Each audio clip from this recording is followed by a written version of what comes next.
Salut à tous et à toutes les amis, c'est Youk et bienvenue pour cette nouvelle vidéo sur Zenless Zone 0, la tier list 1.4.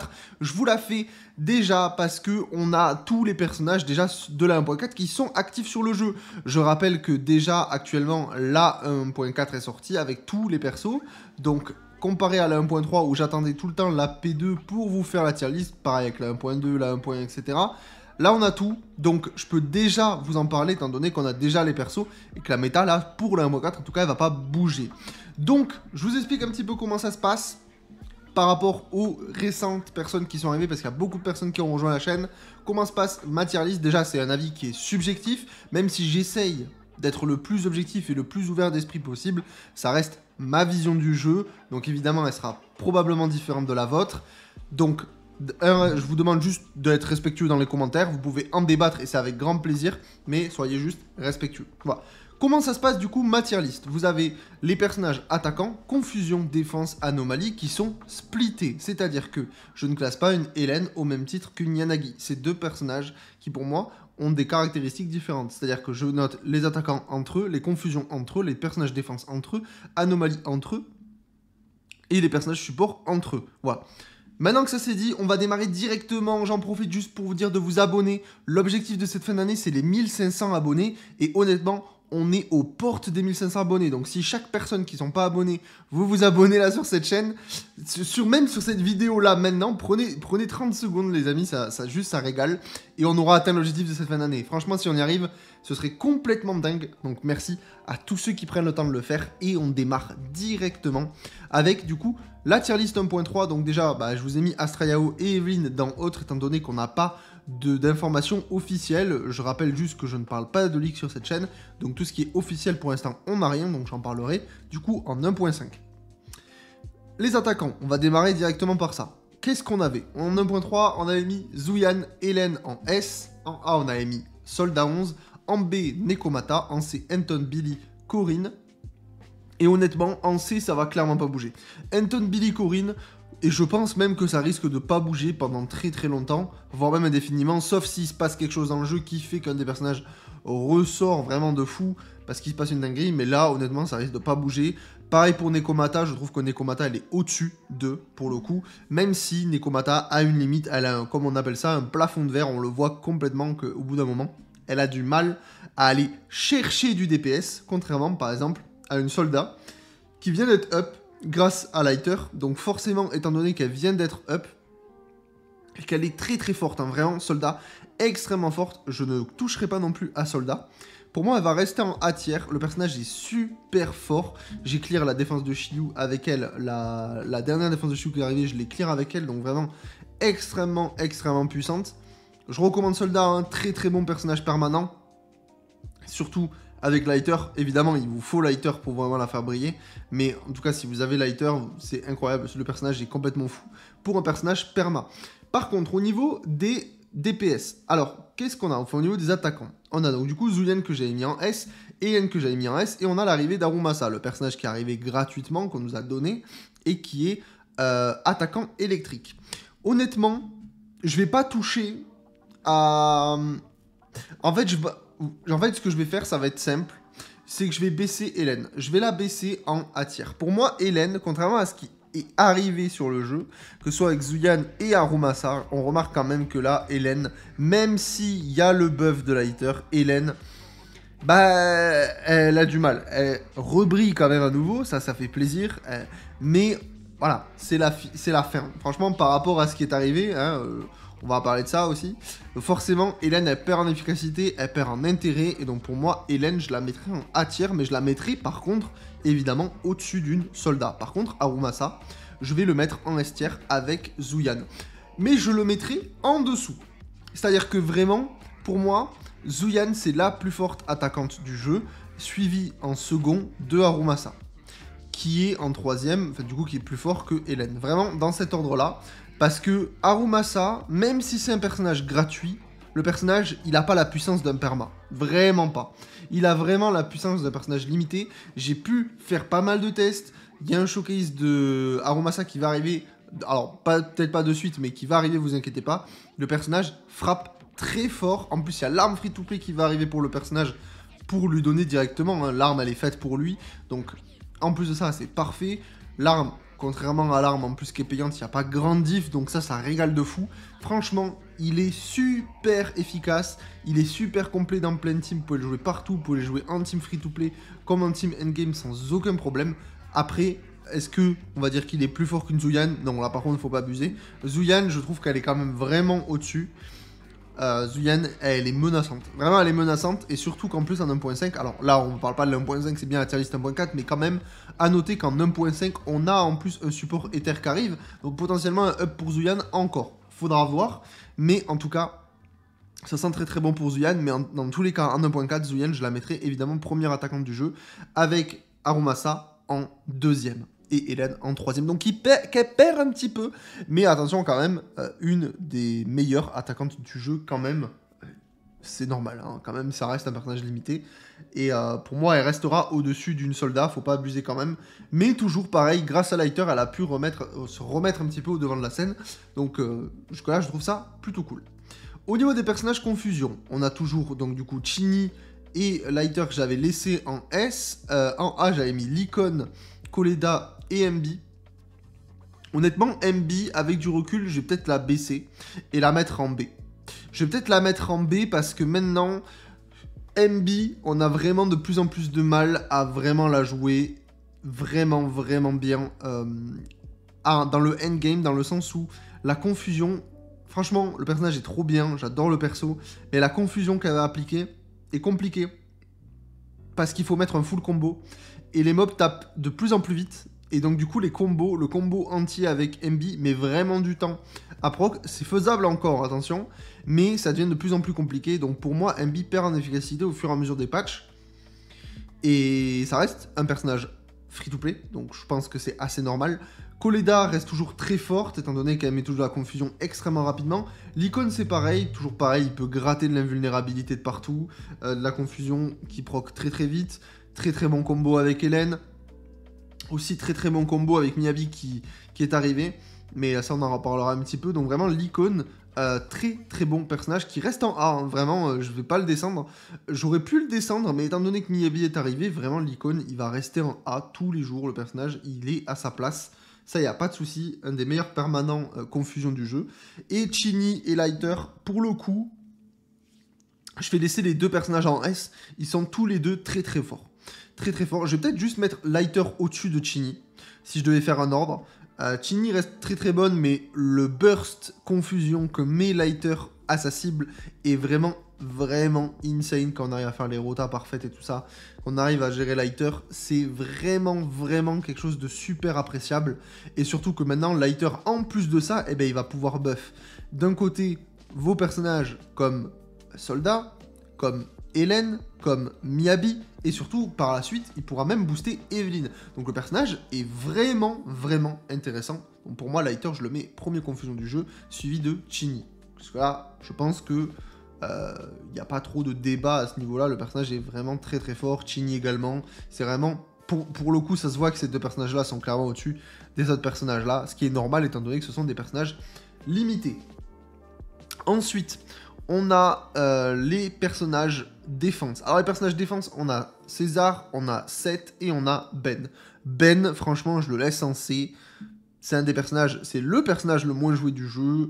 Ben, il est à la ramasse complet sur le jeu. Attention, ça veut pas dire... Et comme je le répète à chaque tier list d'ailleurs, hein, c'est pas parce que vous avez vos personnages en C qu'il faut pas les jouer. Si vous les kiffez, amusez-vous. Le jeu, il est disponible pour tout le monde. Si vous kiffez jouer un personnage, ne vous restreignez pas à le jouer en fait. C'est si vous kiffez, jouez-le parce que une tier list n'est pas fait pour vous dire ok je joue que les S tiers, je joue pas les C tiers, pas du tout. Vraiment il y a des personnages super intéressants, MB c'est super intéressant de la jouer, Sukaku on va en reparler même d'ailleurs, elle est super intéressante à jouer également. Donc surtout dans les teams, dans les constructions de teams, il faut pas vous arrêter à du classement. C'est juste pour représenter la méta du jeu à l'heure actuelle, c'est intéressant, mais en aucun cas ça doit vous arrêter et vous freiner pour vous faire du team building. Voilà. C'est important à noter. Donc, au niveau des défenses, César, évidemment, qu'on la laisse en S, il y a zéro débat là-dessus. C'est le meilleur personnage du jeu, et je le répète à chaque fois. Maintenant, on va peut-être en rediscuter, étant donné qu'il y a ce truc qui est arrivé. Mais, en tout cas, jusqu'à la fin de la 1.3, c'était le meilleur personnage du jeu. Et le personnage, c'est le meilleur personnage défense parce que c'est un personnage défense, mais c'est aussi le meilleur personnage support, alors que c'est un personnage défense. Donc vraiment, César, ça a toujours sa place. Seth, aujourd'hui, a toujours sa place, étant donné que ça reste un personnage qui est intéressant si vous voulez une deuxième team pour booster les personnages anomalies. C'est un must-have à avoir si vous en cherchez.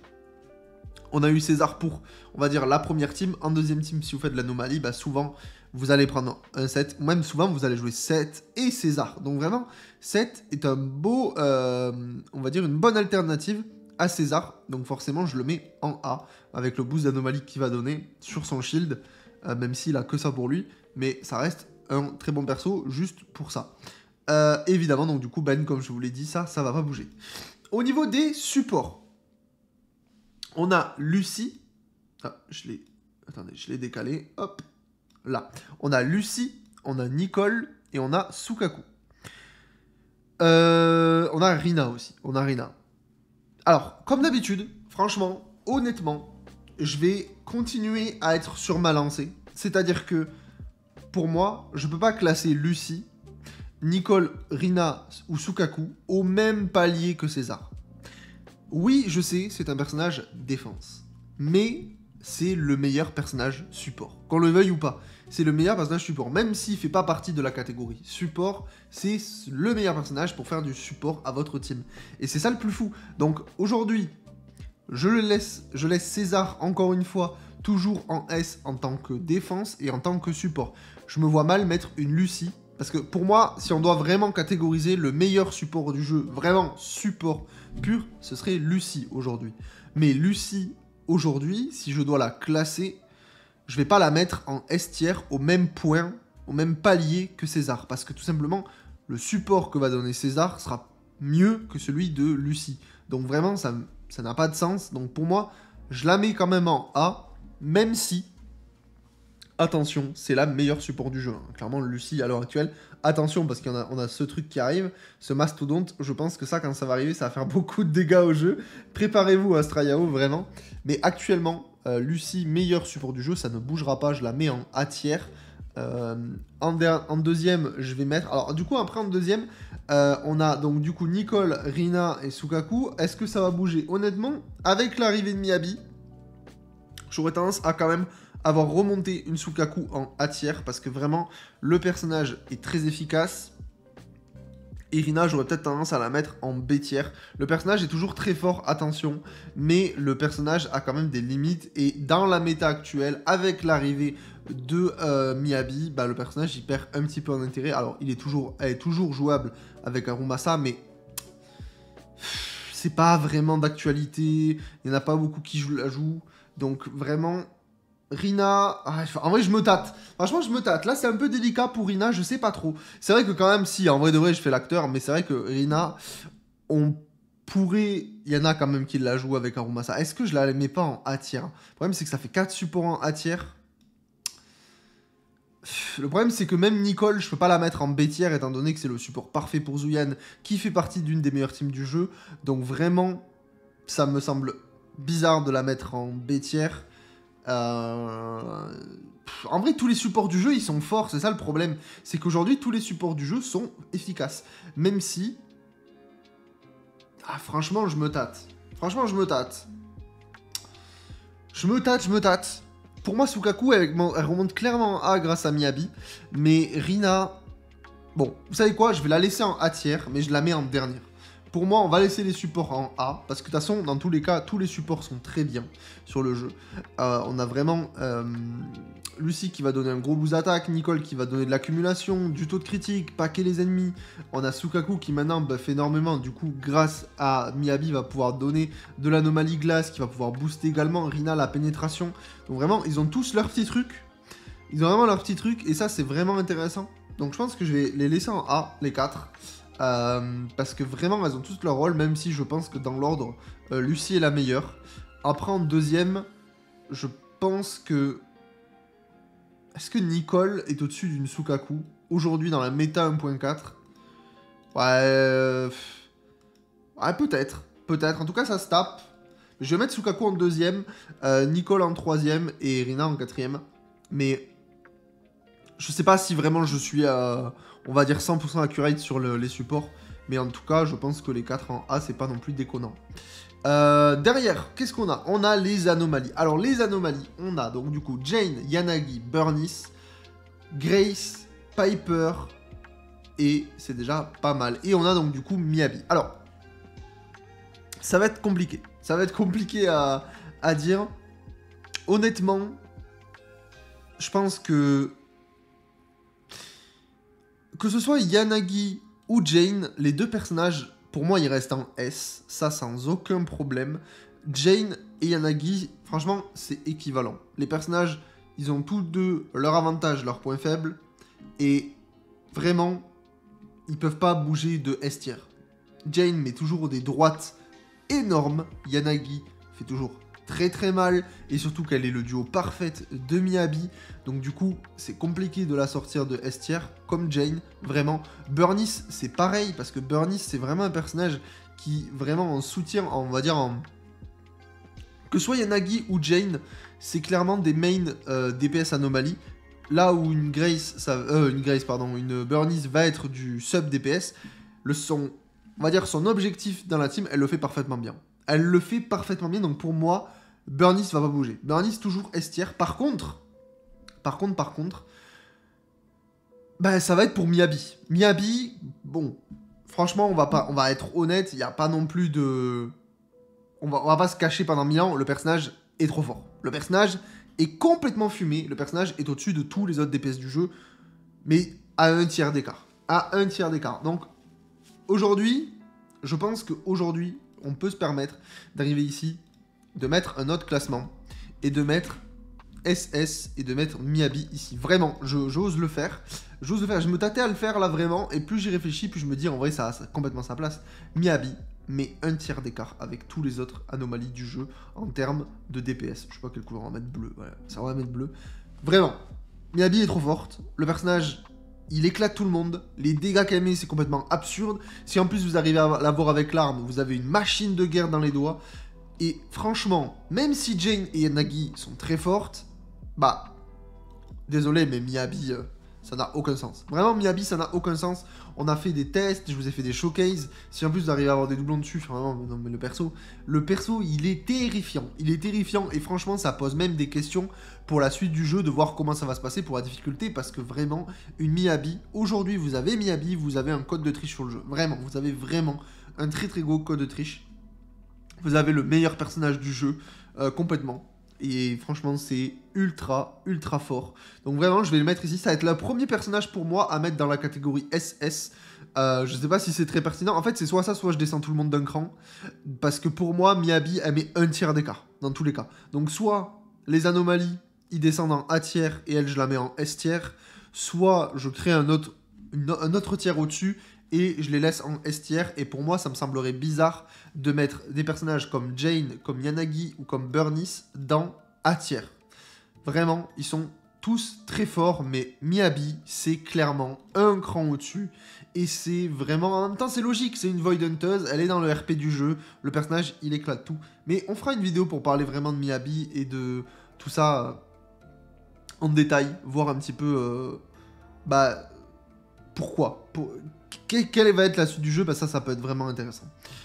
Ensuite, on a quoi? Il nous reste deux personnages, c'est-à-dire Grace et Piper. Et honnêtement, Grace et Piper, je vais les laisser en A tiers. Je vais pas les baisser, ou quoi. Au contraire de peut-être Piper en B.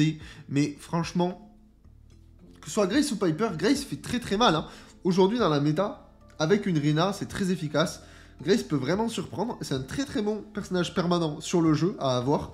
Et vraiment, le personnage fait proc de l'anomalie très très vite, peut mettre des grosses lignes de disorder grâce à elle, et vraiment le personnage peut surprendre de fou.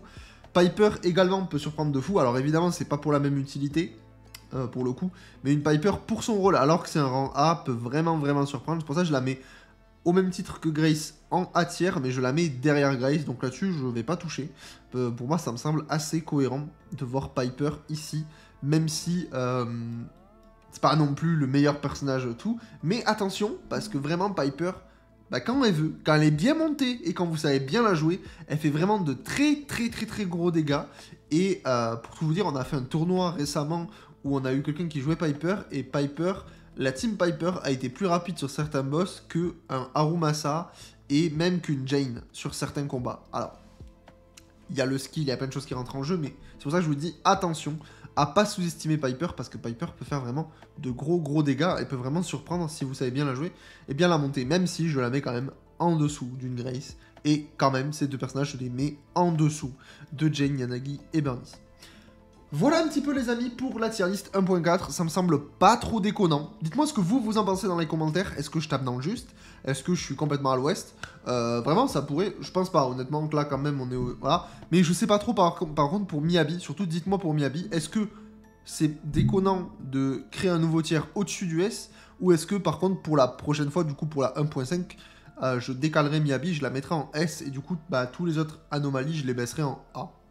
Mais pour moi vraiment ça me semble pas trop déconnant, et surtout que bah, je me vois mal la mettre au même tiers que par exemple une Zuyan, un Harumasa, tout ça, parce que vraiment elle est clairement au-dessus de tout le monde en termes de DPS. C'est vraiment une folie, son omniprésence sur le jeu. Elle a cassé le jeu, littéralement elle a cassé le jeu, on peut le dire. Elle a vraiment pété le jeu. Donc voilà, dites-moi ce que vous en pensez en commentaire, n'hésitez pas à vous abonner si vous kiffez la vidéo. Je vous souhaite à tous un bon réveillon pour ceux qui le font, et je vous dis à demain pour une nouvelle vidéo sur Zenless Zone Zero. Ciao ciao.